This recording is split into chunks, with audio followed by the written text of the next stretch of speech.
and the old triangle went jingle jangle all along the banks of the Royal Canal. The Auld Triangle is a song made popular by the Irish folk group The Dubliners, and is a reference to the custom in Irish prisons of yesteryear to sound a large triangle to signify the start and finish of prison activities during the day. This is the triangle that was used in Kilmainham Jail in Dublin, and it was to Kilmainham Jail that the Republican prisoners, including Bridget Davis, were brought after the 1916 rebellion. The foundation stone for Kilmainham Jail was laid in 1787, and the building was completed in 1796.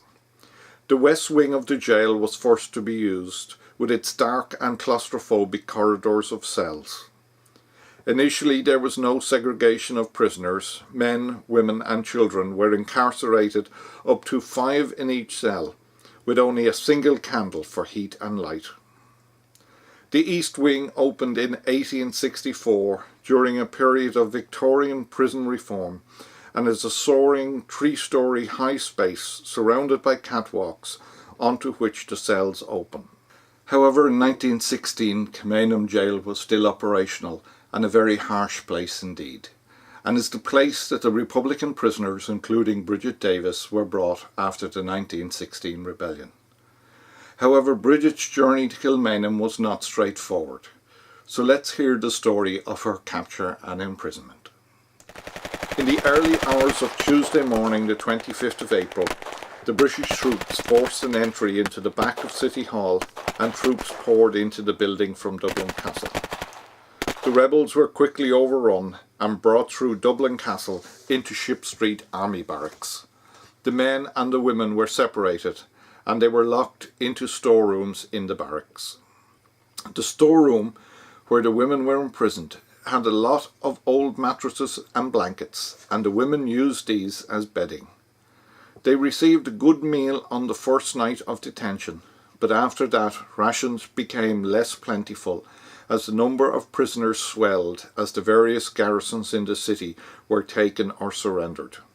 In the latter part of their stay in Ship Street, the women were only surviving on ship's biscuits and water.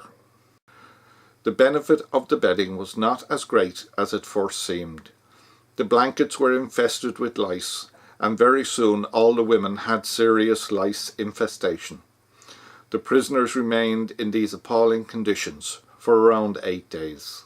The number of prisoners was growing up to the final surrender on Saturday the 29th of April, and a decision had to be made as to what was to be done with all these prisoners. Richmond Barracks was set up as a transitioning station, and prisoners were sent there in groups, where the rebel officers were identified and separated from the rest of the men, before being moved on to Kilmainham Jail. Bridget Davis and the other women were sent to Richmond Barracks around the 2nd of May, and then were sent on to Kilmainham Jail. The women were brought to Kilmainham Jail in the late evening, with 4 women being allocated to each cell. They were given 4 blankets, 1 candle, 1 biscuit and a bucket as a toilet between the 4 of them. The cell doors were banged shut, and they were left to make the best they could of the resources at their disposal. The women spent 23 hours a day in their cell, with only 1 hour of exercise each day, walking in a circle around the prison yard, eyes down and in total silence. On the 3rd of May, news reached the prisoners that must have shocked them to the core.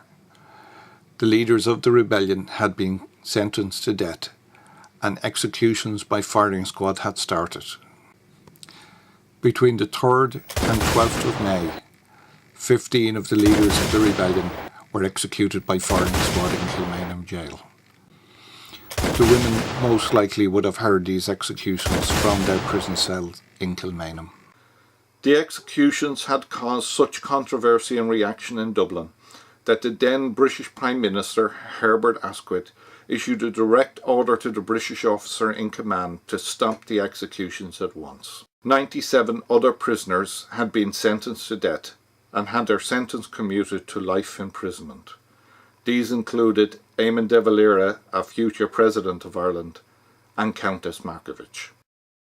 The majority of the 75 women held in Kilmainham jail, including Bridget Davis, were released on the 8th of May, having spent 14 days in captivity.